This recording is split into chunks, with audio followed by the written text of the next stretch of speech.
to the Beefy Pod, the official podcast of Beefy, getting you some sexy yields. Link below if you want to check that out. I'm your host, Jorge, and I'm here with TBC, the Beefy Cow, and boy, do we have some goddamn motherfucking stories for you today.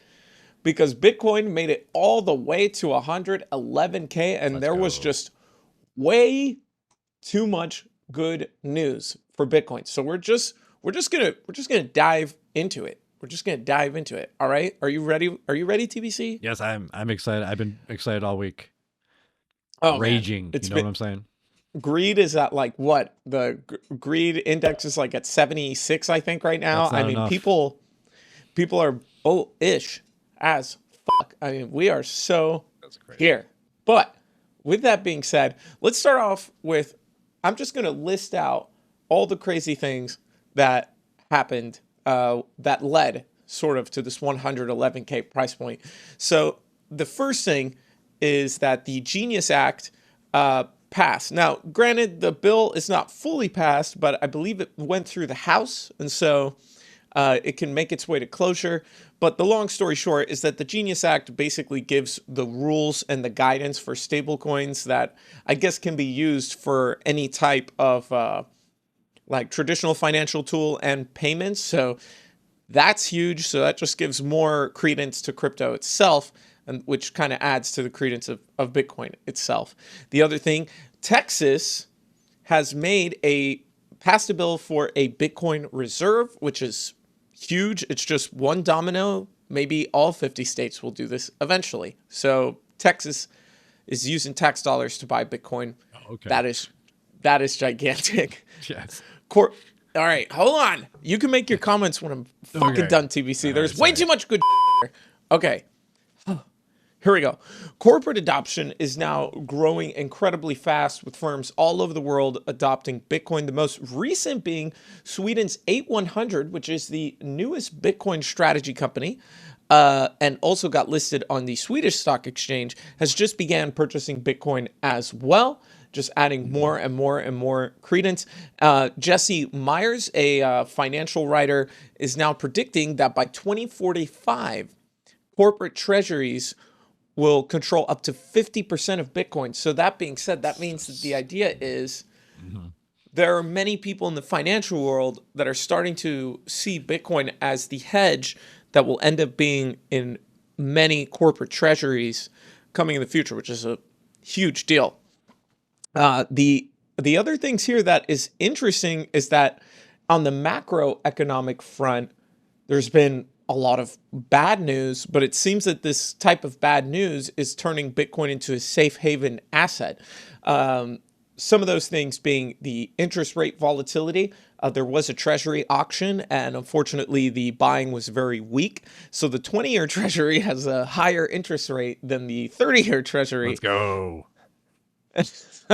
That's a thing.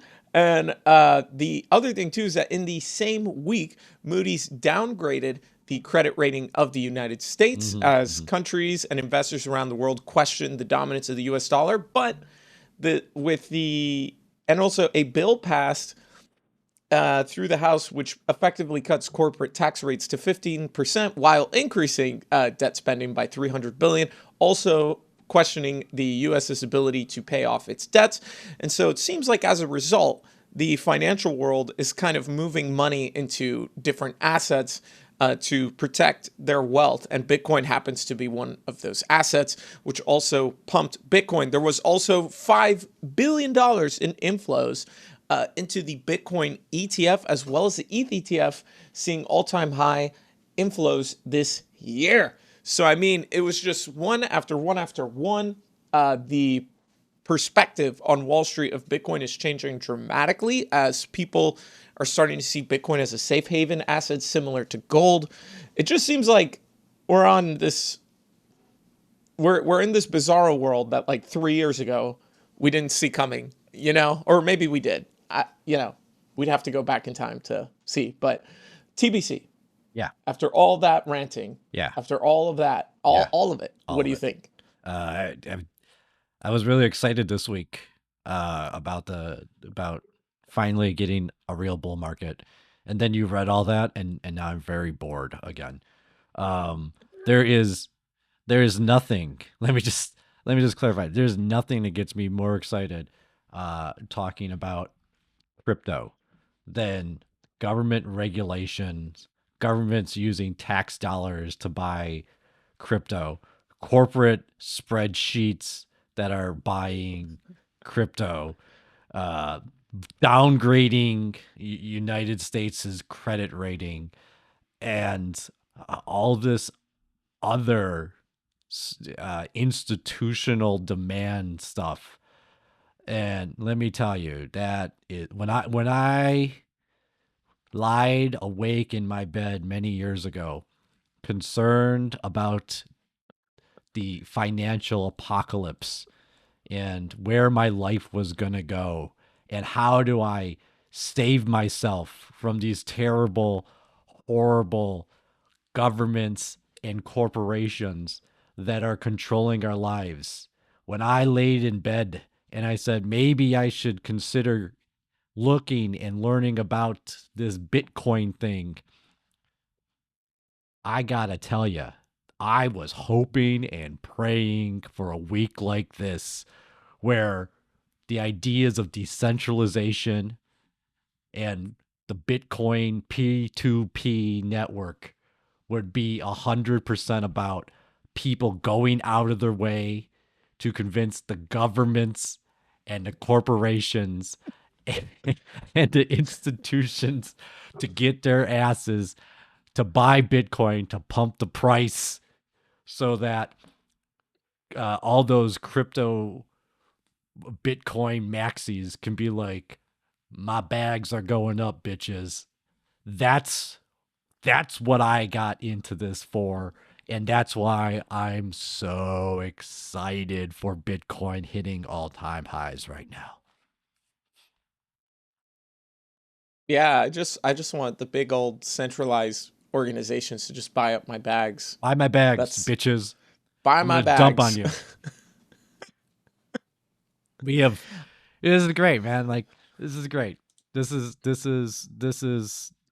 like an Orwellian crypto nightmare that we're living in. And we created Yeah. systems to free us from these people, and they're like, no, we're just gonna print money and steal taxes to buy your systems to escape the matrix. Man, that was Poetic irony. I'm so depressed right now. I'm so depressed. This welcome to the Beefy Pod, where we take your joy and turn it into a nihilistic, depressive state.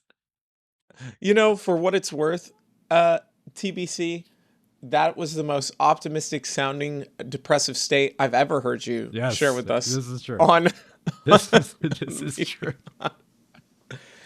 But now, dear viewer, God we're almighty. sure that you're watching this and going, "Oh wait, the price is not 111 anymore." The price isn't 111 anymore, Jorge. It is not. Because you know what That was happened? fast.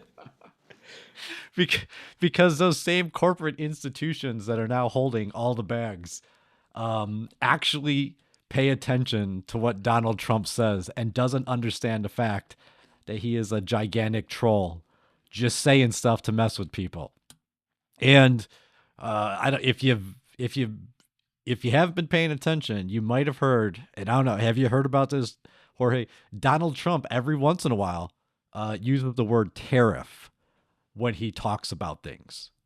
Oh joy, And a joy. tariff, if you don't know, is a tax on imported goods.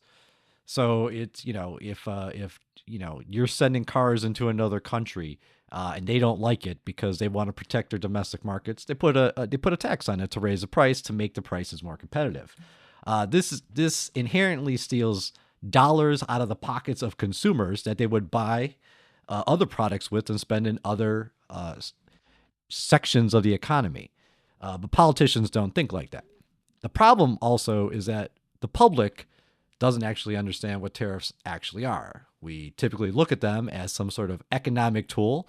And if you're like me, you look at them as some stupid government tax that interferes with the economy. Tariffs, however, I would suggest, Jorge, that they are not considered an economic policy, but they are a political policy, a diplomatic Mm-hmm. tool in the same fashion of sanctions and warfare. And what we have entered into is a complete reworking of the global political economy, which I've Mm-hmm. been railing about for years. And Donald Trump is just out there doing what Donald Trump does, saying he's going to put tariffs on everybody as a negotiation strategy. And if you're too dumb to understand how Donald Trump negotiates and you're dumping Bitcoin because of it, I can't help you. Anyway, let me read the story that I wrote an hour ago. Anyway, Bitcoin, ladies and gentlemen, fell 4% to near record lows at $107,000 as Donald Trump's EU tariff threats triggered over 300 million in liquidation in hours. Damn, son. Well, market volatility is rising with analysts,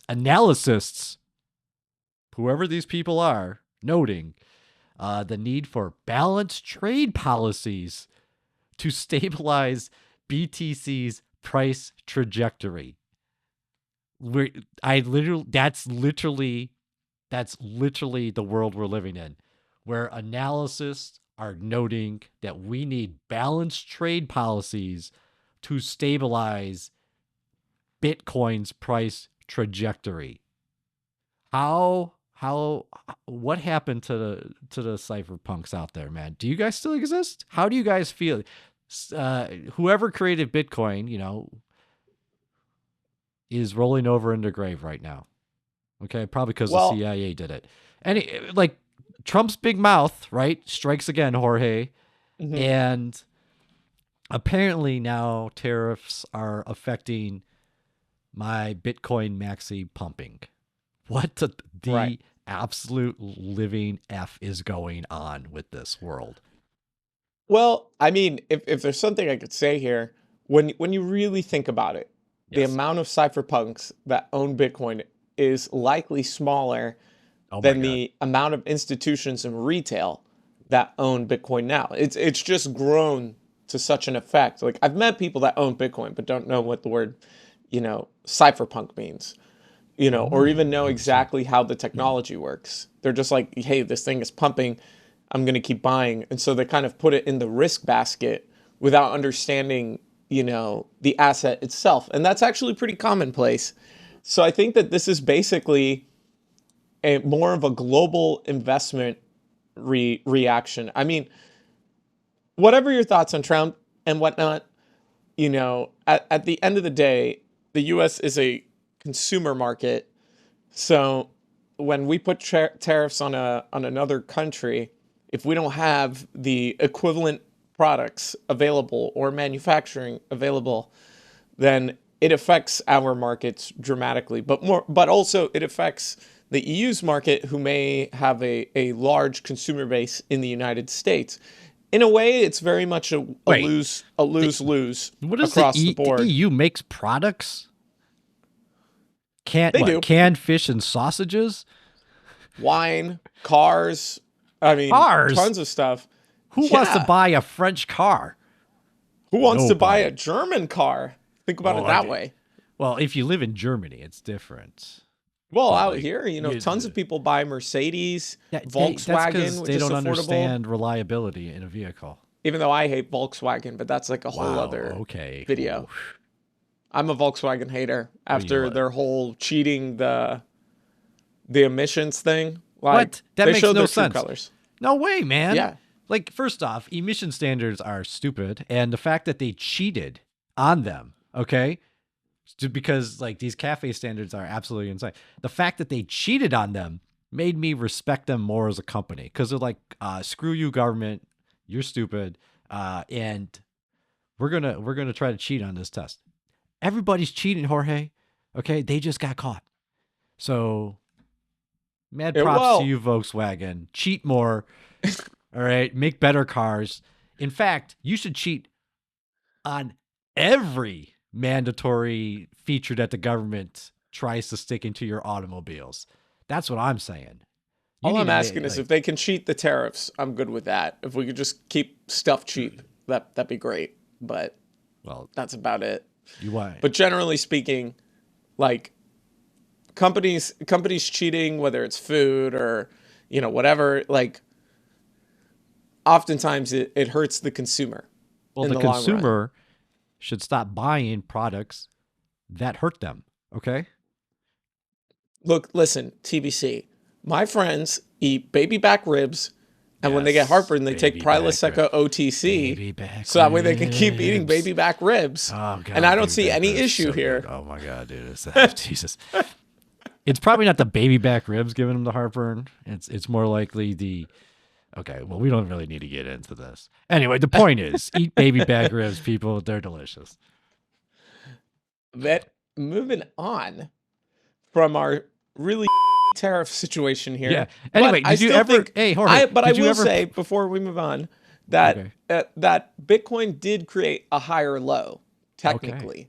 Technically. So it fell to 107. So on a charts perspective, it's actually a pretty healthy correction. I mean, in the long run, basically what we want, or the shorter run, however you think about this, we really just want to see Bitcoin hit a high enough level that when some people sell, that liquidity goes into the altcoins.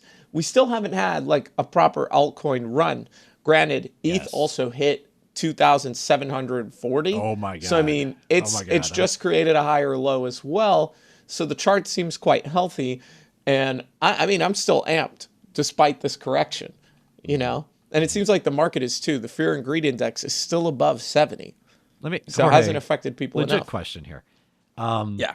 When Bitcoin dipped 4%, as my story says, did you get all Chicken Little and the sky is falling, or were you just like, whatever, I'm just gonna go on with my day? Whatever. Yeah, I mean, like seriously, this is like, who cares? Like who cares?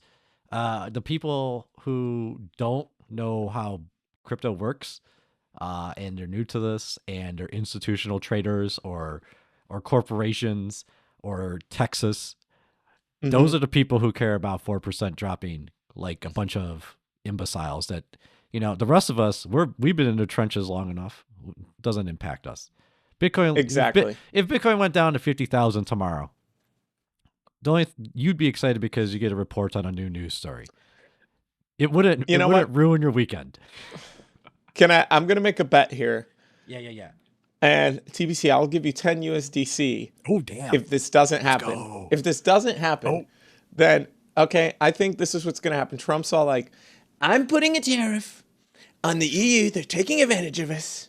And then next week, I've made a deal where nothing of value is going to happen in the next 2 weeks.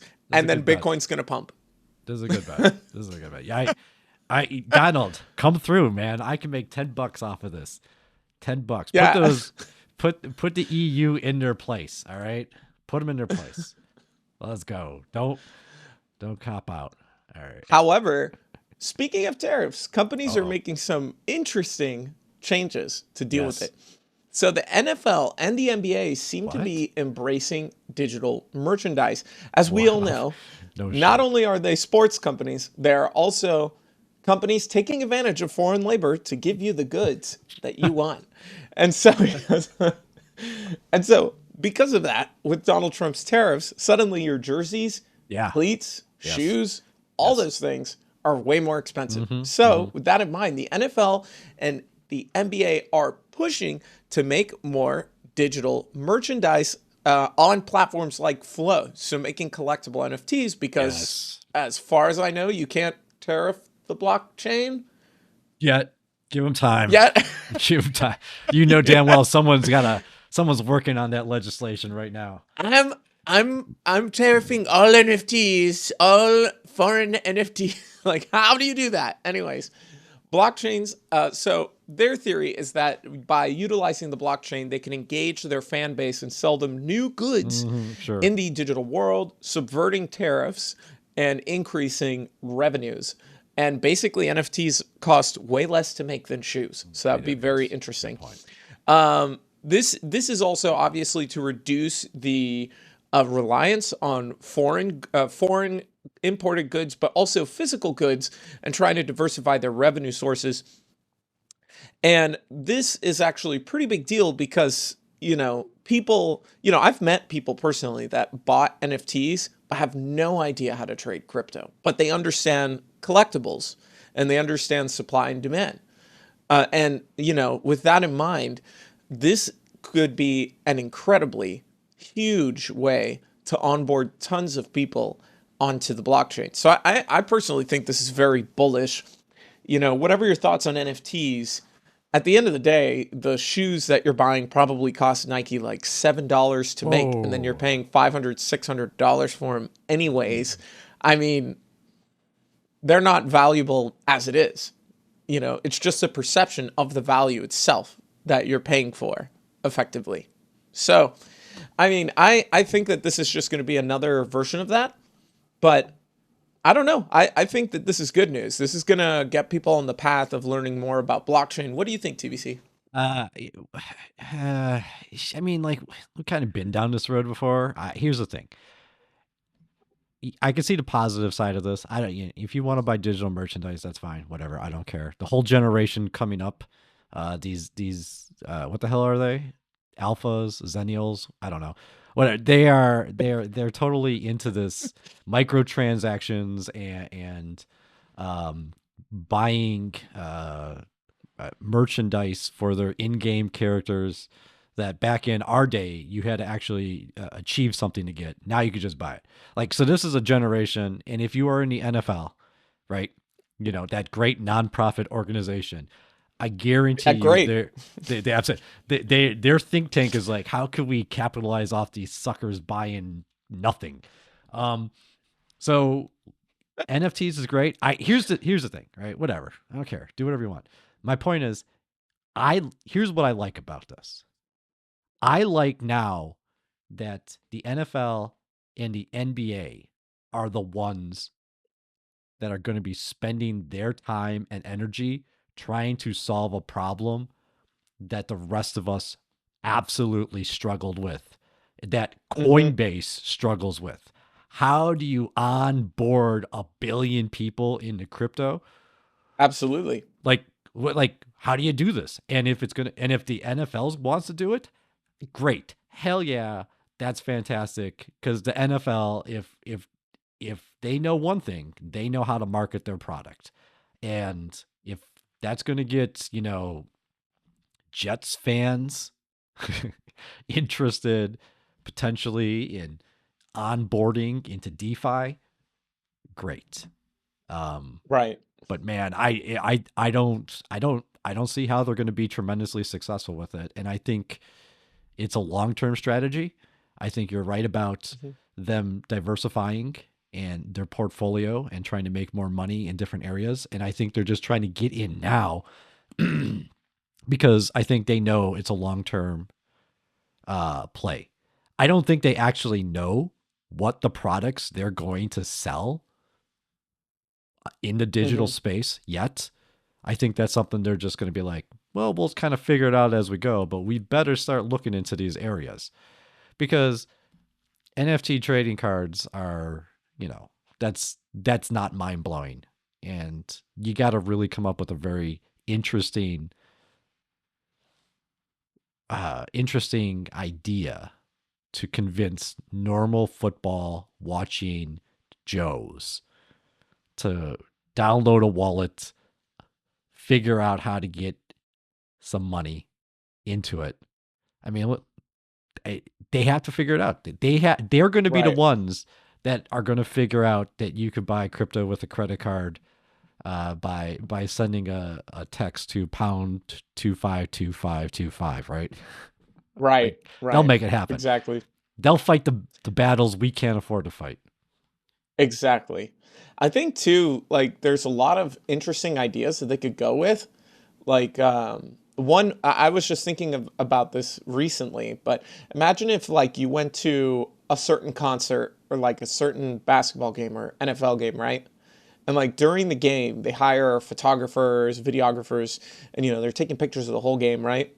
Your ticket Yeah. gives you access to purchase NFTs from that game. Now, let's say something really controversial happens in the game, like say LeBron James and Stephen Curry are on opposite teams and LeBron punches Stephen in the face, Oh right? my God. Suddenly, I know, right? Now there's Yeah. like an opportunity to buy this piece of history, essentially, because your ticket is connected to that NFT. Yeah. So stuff like that, I could see becoming extremely collectible, especially if you tie it like only people that purchase the tickets for that game have the ability to purchase set NFTs in an auction after. You know, like they could definitely play around with this in such a Well, way that they're not just selling tickets, but they're selling access.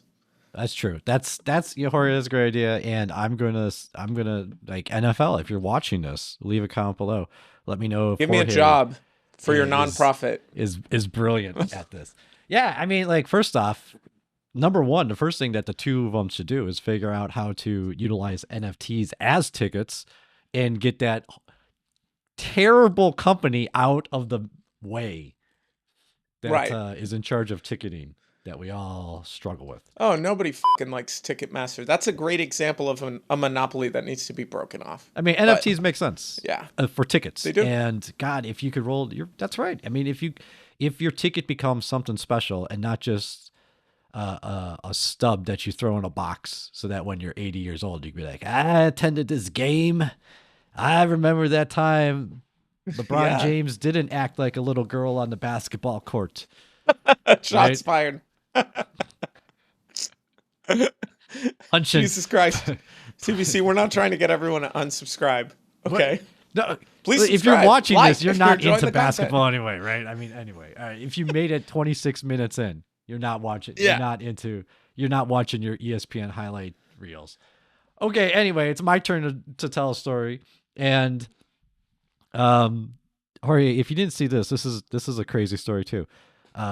Big banks are betting on the stablecoin venture.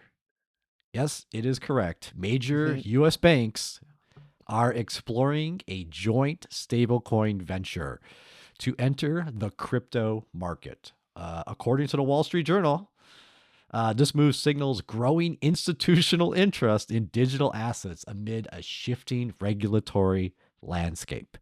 And with banks dipping into stablecoins, and this obviously becoming more of a lawyered up situation, I just want to remind you, okay, Jorge, this is my hot take on this.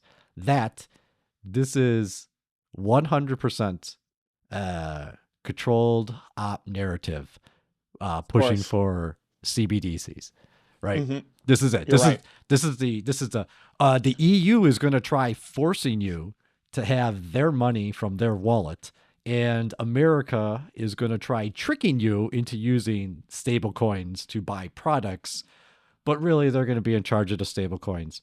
And I mean, props to the banks. Very super villainous. Very is it? like I mean, Dr. Evil type shit. I don't know, or maybe maybe this is legit. Maybe banks are like, hey, like we've done, fractional reserve banking for a very long time, where we manipulated dollars on our sheets and our books, and we created money. So now let's just create digital money. Maybe it's simpler that way. I think the issue is going to be, what the code actually says, right? Right. That's and it's going to take a whole 2 seconds for people to figure out if this is just banks adopting to the market, or if this is really just that Orwellian nightmare that I sounded like back in the first story. Mhm. I mean, I think it's exactly what you're saying. It is a ploy at a CBDC. I think this is a reaction to the Genius Act because basically it outlines a pathway for people to stop using banks. Like you're effectively just holding bonds but not getting an interest. So it's just a way to get yourself out of a Wells Fargo account, out of a JPMorgan account, out of a Citigroup account. And here's the thing, you can get on the blockchain, at times without any KYC, or you just use KYC on your crypto exchange. And banks can't compete with that. It is way easier to sign up for a crypto account than it is to make multiple bank accounts. Yeah. You know, and then once you have the ability to hold your money in a wallet, that's game over. Like it's not being lent out. So they have to try to come up with a scheme where you're buying their stablecoin so that way they can purchase assets with it, so they can make their balance sheets continue to grow and then borrow against those assets and lend out money. Now, the question is, how deep is this going to go? Because, I mean, at the current state of affairs, most people still need a bank account in order to access their crypto exchange so they can buy, buy assets on there. The question is, I think that now that the Genius Act is around, is the next phase going to be every single vendor has to accept a payment with any stablecoin that passes the Genius Act's requirements? Or is it going to be that once you make a stablecoin that passes the requirements, that you're going to have to now basically go to war, with the competitors, and not every single, like maybe CVS accepts USDC and Walgreens only accepts Tether, or whatever the case may be. I mean, Howard Lutnick, who manages, I forget the name of his company, I'll put it on the screen, but manages basically all of the bonds that Tether holds, is part of the Trump administration. Like, there is no way, for me, there is no way that Tether is not going to benefit here. And Tether is probably the biggest threat to any banks, more so than Bitcoin, because they have successfully increase their balance sheet so insanely fast, are earning an incredible yield, and they don't have to issue any of that yield to anybody that buys Tether. Like, think about that. It's a business where your company makes all the money off of its customers. That is pretty brilliant. So, I mean, it's interesting to see this war play out. Are the banks going to win? I think in order for them to even get close, they're going to have to utilize Ethereum. They're going to have to utilize, I guess the next chain after is, we don't consider Tron no. Tron is for payments in foreign countries, and Justin Sun is sketchy. We'll get into that. Oh, man, leave Tron No, alone, it can't man. be Tron. Tron. What do you think of Tron? Tron. I mean, listen, we all think of Tron, but like Tron is actually useful to many people, right? And it is, yeah. It's extremely useful. No, it's not that. I mean, like, it's Tron, dude. It's Tron, right?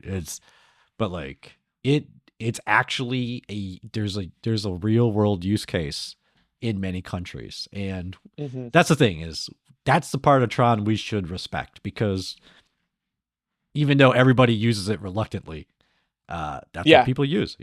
That's true. They've onboarded tons of people around the world to using stablecoins for payments. So I mean, they definitely are doing something right, but I don't know. I would imagine that in the US it would be ETH, and then maybe after, and this is a big maybe, Solana. I mean, I don't know, but it's Ripple. Man. What are you talking about? My guess is that it's going to be Ripple. Ripple's in the ear of everybody, right? Well, and you're going to be there's going to be a point you're going to have to use Ripple at some point in your. You're going to have to actually get some XRP, Jorge, and you're going to feel so dirty about it. No, you're going to be like, oh my god, dude, I can't believe you're going to walk to some shady alley, and some guy's going to be standing there. He's like, hey man, I know what you need. You're going to be like, oh god, I don't really want to do this. He's like, yeah, you do. You want to get in there. You want to. I got the XRP for you. You need this. You need this, man. And you're gonna be like, oh crap, I don't want to do it. I don't want to do it. I don't want to do it. And then you're gonna do it, and just gonna have this euphoric, opium-driven sensation over your body where you're like, and then you won't be able to stop.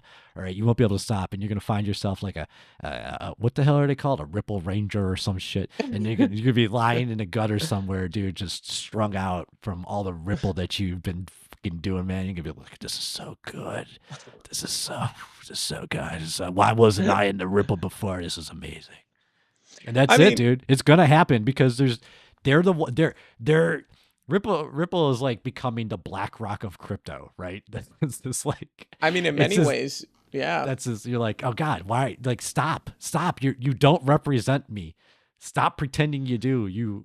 like it's like the Dark Lord Sith, right? It's just like Right. the Yeah, I anyway. mean, my issue, okay, I did not want to put a ton of stories, tried to keep it as concise as This is possible. no. But tell you what, if you comment below, I really want to know about XRP. Like if you Oh really God. do, then we'll include stories in the next episode about all the crazy stable coins. We should just do You a know, straight kudos to XRP them. episode.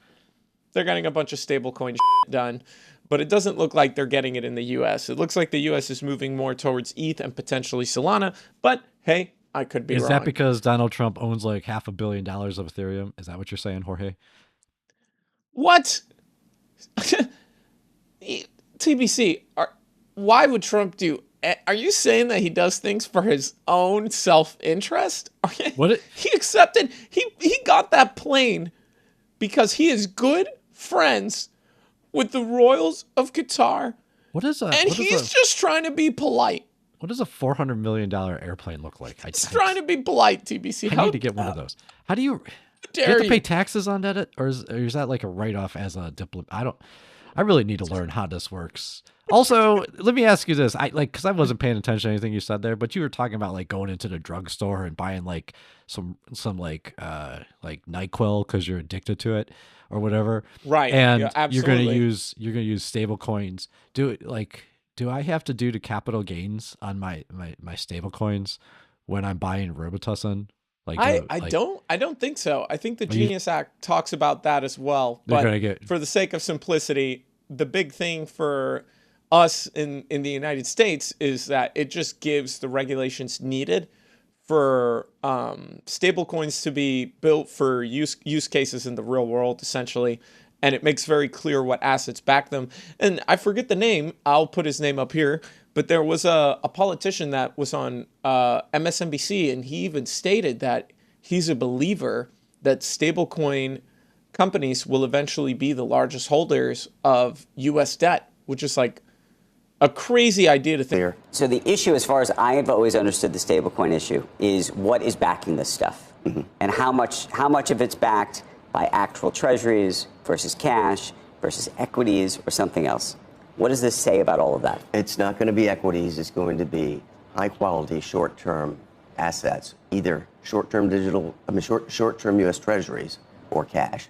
I think the majority of it will be U.S. Treasuries. In fact, what this will do, and the projections are by 2030, this is according to Citibank, stablecoin issuers will be the largest holders of U.S. Treasuries in the world. Who is think about? Like people go from, oh, this is all a scam to, oh, wait, these people hold more bonds than Australia, Spain, you know, than other foreign nations. That's a wild idea. We've come a very long way. in a But very with short that period being of time. said, yeah, man, you know, everybody wants to just buy government debt without knowing it and not getting a yield. Yes, this is what I'm saying. All right, let's go. Yeah.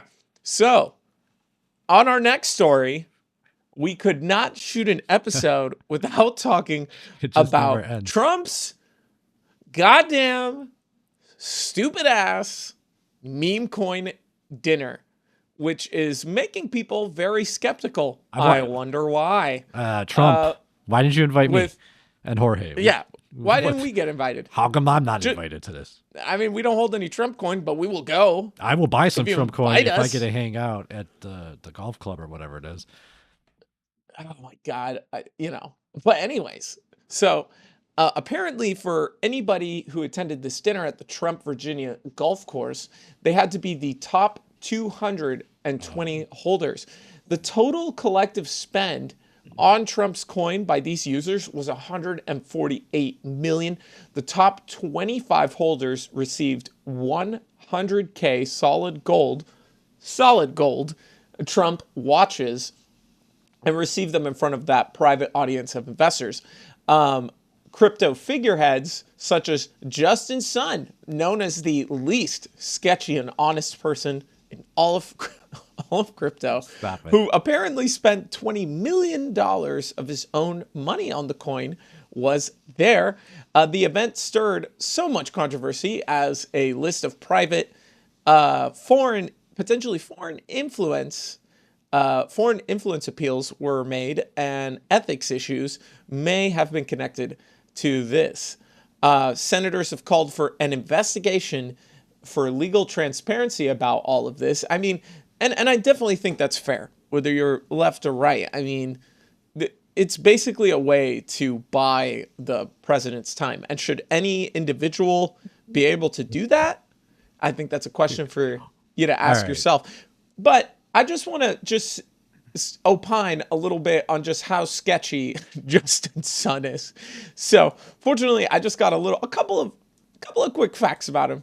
And I'm just going to read these off to you, and you can make your own conclusions. So Justin Sun, who is the Tron founder, has been involved in lots of different legal issues as well as political controversies. In 2023, the SEC charged him for unregistered crypto offerings and wash trading, as well as celebrity promotion schemes.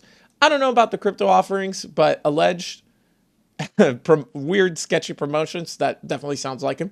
In 2025, the SEC and Tron, as well as Justin Sun, actually agreed to explore some kind of resolution coinciding with Trump's investments into his coin.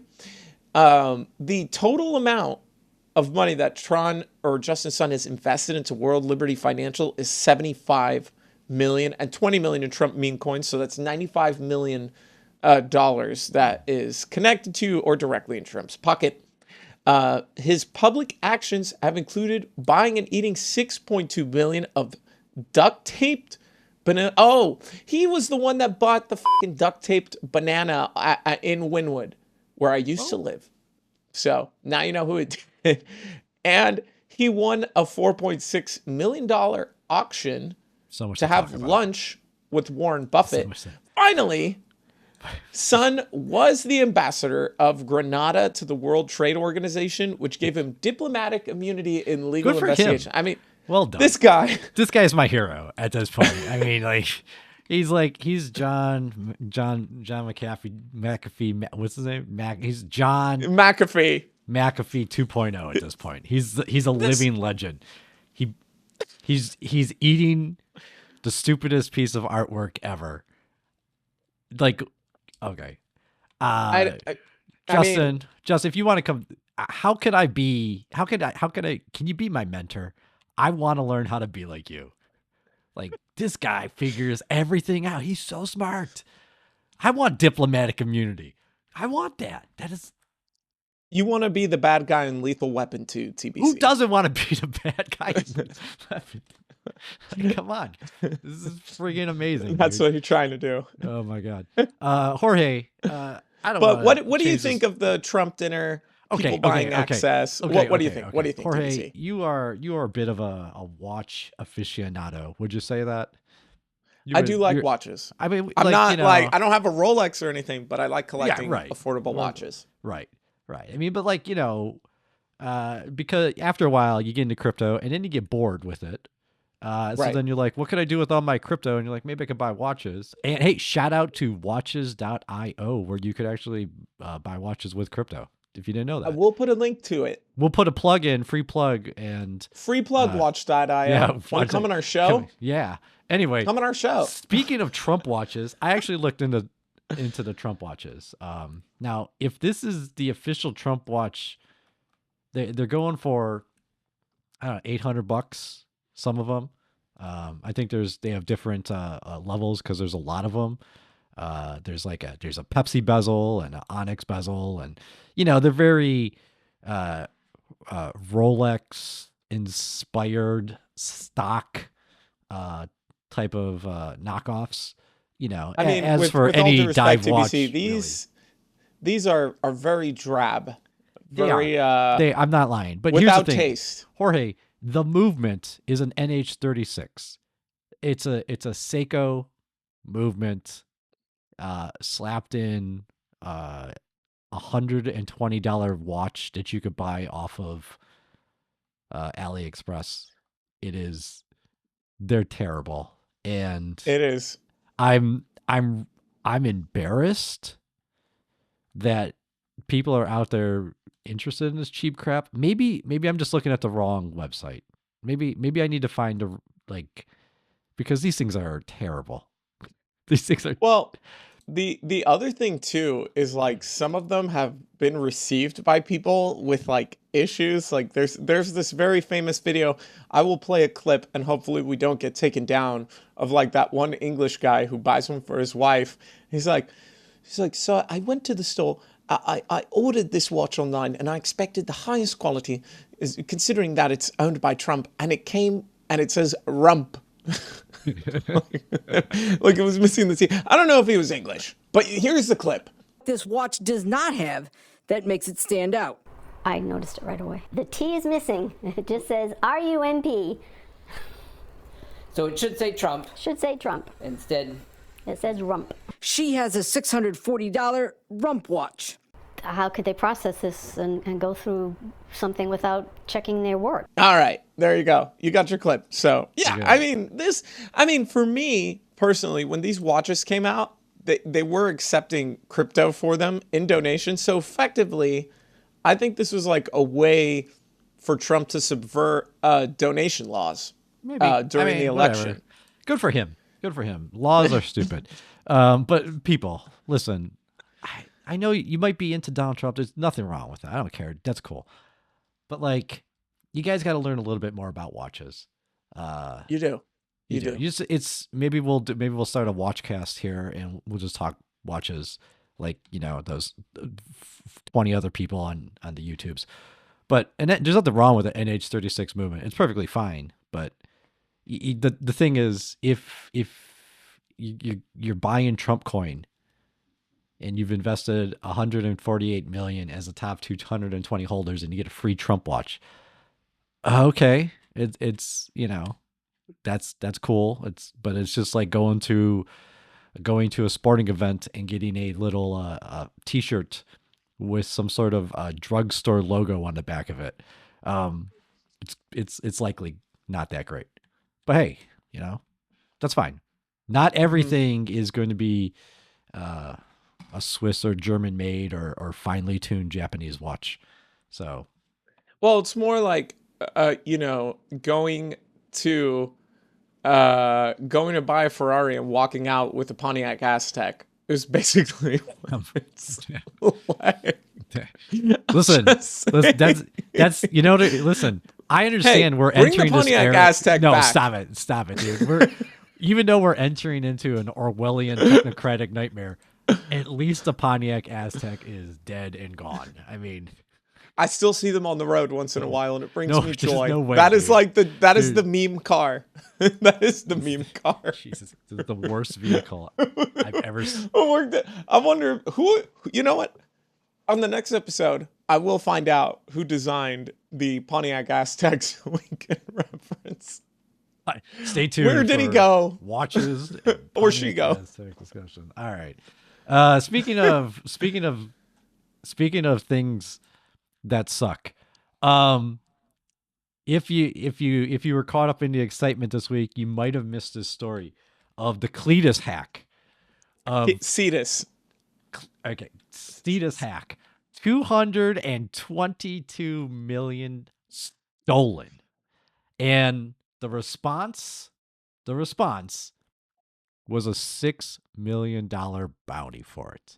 For the audience, what chain is Cetus on? Yes, tell me, below.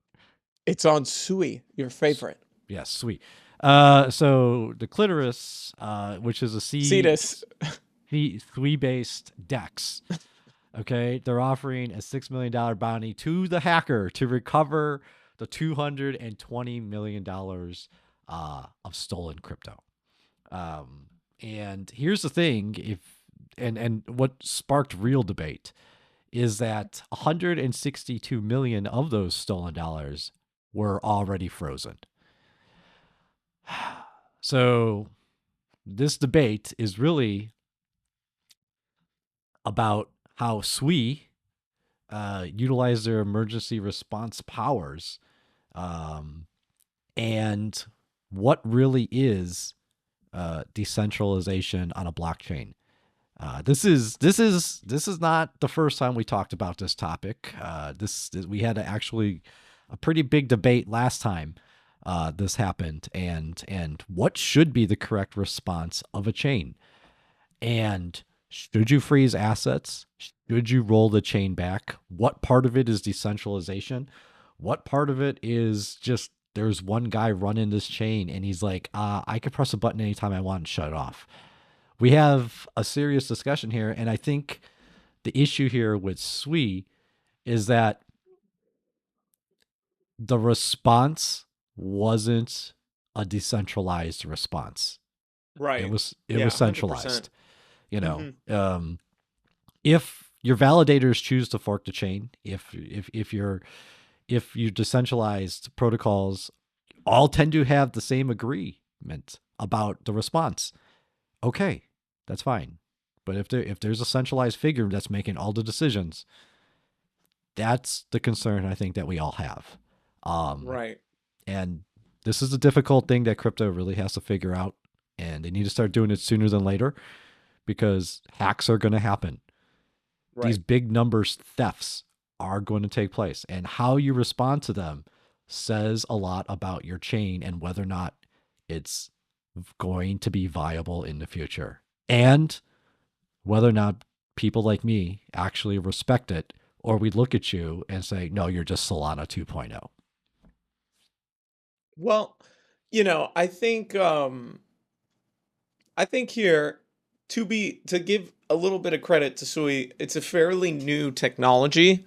And so far, at least in my experience in the space, typically a lot of these chains start off in a very centralized way, and then over time they decentralize more and more. Now, the extent of that decentralization is oftentimes a spectrum, right? Like, it depends on what the values are. It's kind of like how Cosmos has created an incredible technology that allows for an ease and stack to create this huge network of interconnected, woven blockchains at the expense of decentralization. And actually, the creator, I forget his name, I met him in Canada once, but he mentioned that on a panel that decentralization is not necessarily a means to an end.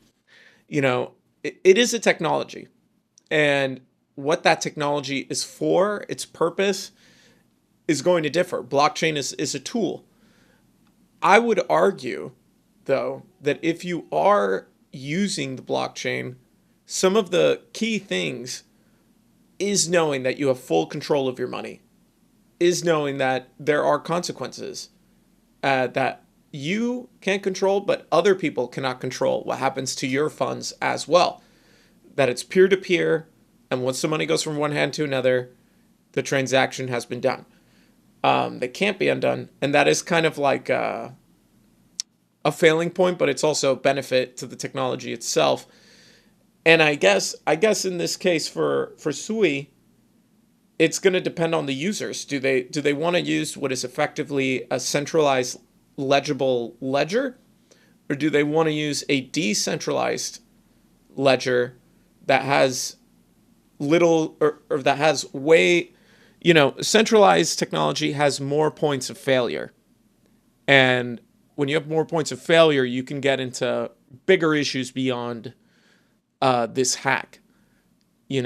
I mean, and if they could freeze this guy's funds, who can say if like a random government comes in and says, I need you to freeze all the funds of all the wallets that are from this nation? You know what I mean?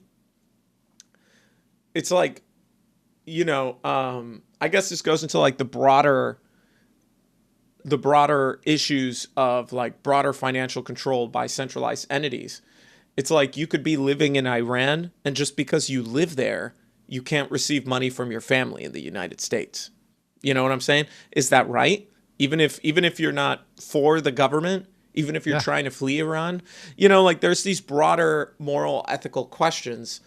I would argue that you're better on a decentralized system where you have full control of your assets, and I really hope, I mean this, I hope, I mean this for Solana, I mean this for Sui, I mean this for every chain out there, that it's easy to get lost in the sauce when money's involved, but if you don't stay true to the values of crypto, eventually your chain is going to fail. Like, Unless you're Ripple. Going. Unless you're Ripple. Unless you're Ripple. There is, I am undermining the incredible demand for centralized technology. That's right. Know? So there's that too. Look yourself in the mirror, TBC, sweet. You think maybe I was a little too long-winded. I'm sorry about that. I mean, yeah, you're always long-winded, but that's fine. The point is, like, you got to look yourself in the mirror, sweet. Like, you know, what do you really want to be when you grow up? Do you want to be Ripple, right? Or do you want to be Ethereum, right? Who do you want to be? Right.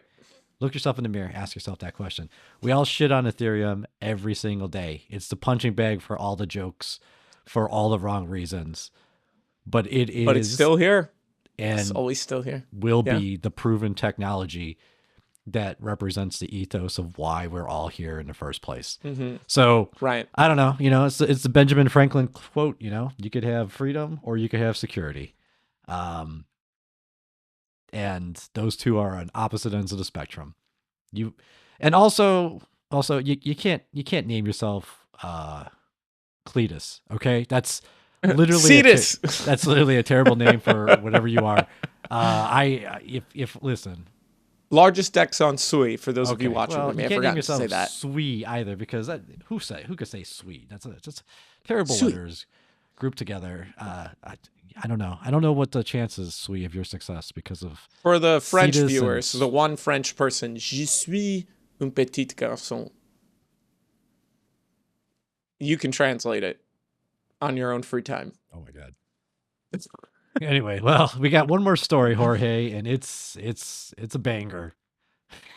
So apparently, yes, rumors have been going around TBC that CZ oh my god acted as kind of like a foreign fixer in the background for World Liberty Financial. Hey now. And so in a lengthy social media post, World Liberty Financial co-founders Zach Falkman denied claims made in the report from the Wall Street Journal that the Binance founder, CZ, was a facilitator or fixer for the DeFi platform. Now, it's pretty interesting. Like, I think like Trump is in such this weird but absolutely fascinating web of crazy shit that's constantly like going down. But I mean, if you were a platform and you wanted to know who had the most connections, who knew all the people to get liquidity from, I mean, CZ is basically the man. There is no one better than CZ to do that. Justin Sun is pretty good, but Justin Sun is I mean, if you want to get money from very shady people, sure. I mean, money is money, baby. Allegedly. Well, allegedly, Justin Sun, if you want to come on the show and defend your claims. Defend your honor. Yeah. Defend your honor. Fight Okay. Jorge in a boxing match. I will only accept a fight with Justin Sun. Okay. I will only accept it if it is in a public park and it is a Greco-Roman wrestling oh my God. in a kiddie pool. Nice. Obviously you got to give the people a show. And the great thing is we're going to give out NFT tickets that'll provide NFT pictures of you wrestling Justin Sun in a kiddie pool filled with baby oil. But before we lose NFL, track, you paying attention?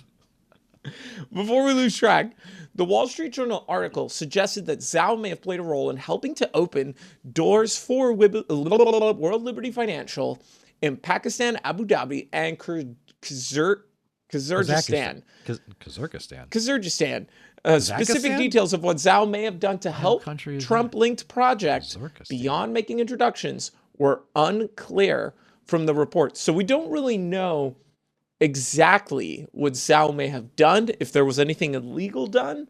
I think that Zhao is technically not supposed to be involved with Binance or crypto projects. So maybe that's why, since he got out of jail, right? So we still don't know exactly what Zhao may or may have not done, but it seems like he may have been a liaison for the World Liberty Financial Project. Either way, this is kind of an interesting development, but not a whole lot of information is out yet, so we will make sure to keep you all informed. TBC, what do you think? How many? Kyrgyzstan. It's who is buying crypto in Kyrgyzstan? Is it what?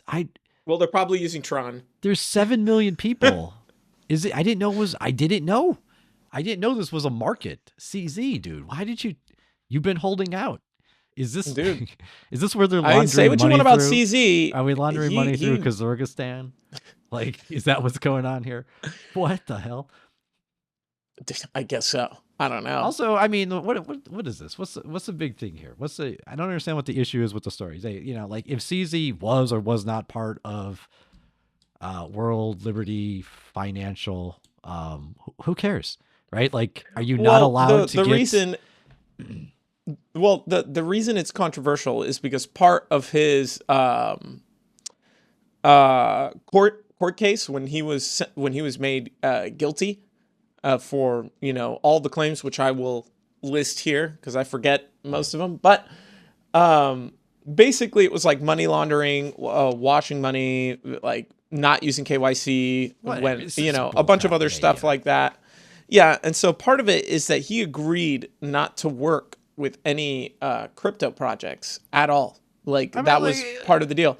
So I guess it's more of one, if this is true, then it's saying that CZ basically didn't care, but with Trump as president, frankly, why would you? I'm pretty sure he won't care. And then two, the other thing is, it also displays I guess it calls into question the extent of Trump undermining case law and like law in general. So it'll be interesting, but I'd love to learn more. I'm surprised no one's talking about this. I don't know. Like, I don't know. It's like, hey, and listen, let's be clear. Is Donald Trump running Liberty World Financial, whatever the hell it is? No, he don't know how to do anything with crypto. He has other people managing his people shit. doing his crap. And if yeah. they call up CZ and they're like, hey, CZ, you got us a connection. Like, does that count as working on like a crypto project? I mean, like, it's all political games here, and right. The people in charge currently in the U.S. and in many other countries are becoming more pro crypto. As prior administrations were very anti crypto. So who gives a crap about case law? Judges, you don't get to make laws, you get to interpret them. So screw off, all right? Screw off. Also, by the way, like, CZ should just came out and been like, I got 9th Amendment diplomatic immunity here, baby.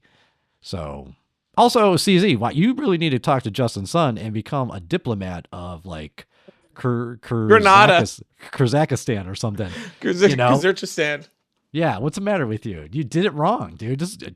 Justin Sun, dude, he did it the right way. All right. Anyway, I mean, there needs to be 3 co-equal branches of government. Now, personally, I think CZ did a lot for the crypto space. And I think that when he started Binance, it was during a time when there were no rules to the road. Everybody was kind of figuring stuff out as they went. That was the only way to operate. So I don't know how accountable he truly is for everything. I would have to read the case itself to know. It would be interesting. I might read it. I might read it, actually, just to see how much he knew or how much they claim he knew or if they have evidence of it. So I'd be very interested in that. But how did he know he was breaking the law if there was no law and everything was? What is it? I watched Legally Blonde, right? What is it? Mens rea? Like, come on now. I mean, it's hard. Come on now. It's hard to say, but the reason he was tried in the U.S. is because U.S. customers, in order to access those type of financial products, have to use KYC. And part of the claim, as I recall, is that he was very willing to access the American market and go against the rules. So it's like, it wasn't just that people were using a VPN and creating accounts. It was that he knew Jorge, that they were doing that, and he was communicating with people in the U.S. as well. I understand it, but I have to read it before I make. You know what? Better comments. We forgot to talk about that one discovery of that recent hack that happened with a certain exchange that leaked everybody's. Well, it wasn't a hack. It was a. Oh my God! How could I forget? We didn't even talk about that. And once again, ladies and gentlemen, just pointing out to you the KYC laws that exist are not there to protect you. Okay, they're not. So we all got to stop pretending that the KYC laws and all KYC isn't about bad actors. It's not. It's not about anti-money laundering. It's about control. Don't listen to these people and their spin. And because no one's been protected in crypto by any of this crap. And in the long run, it's actually caused more leaks and hacks and exploits of your information than anything else. So resist this. Make sure you go to that alley where XRP is sold and Jorge gets his junkie fix. And that's how you onboard, okay? You go buy it from some guy on the street. All right. You do it right, the way we all did it back in the day. Don't go to these exchanges. Don't give them your social security numbers and your VAT tax numbers and all that other stuff. Stop it. Well, and with that being said, thank you, dear viewer, for watching the Beefy Pod, the official podcast of Beefy, getting you some of the best yield in all of DeFi. Like and subscribe if you enjoyed this. Share this with a friend and family. Share this with your friend and family, huh? There, I Watch it stuttered. with the kids. Watch it with the kids. Don't watch it with the kids. For bedtime. Bedtime. Cheers, TBC. Bye, guys.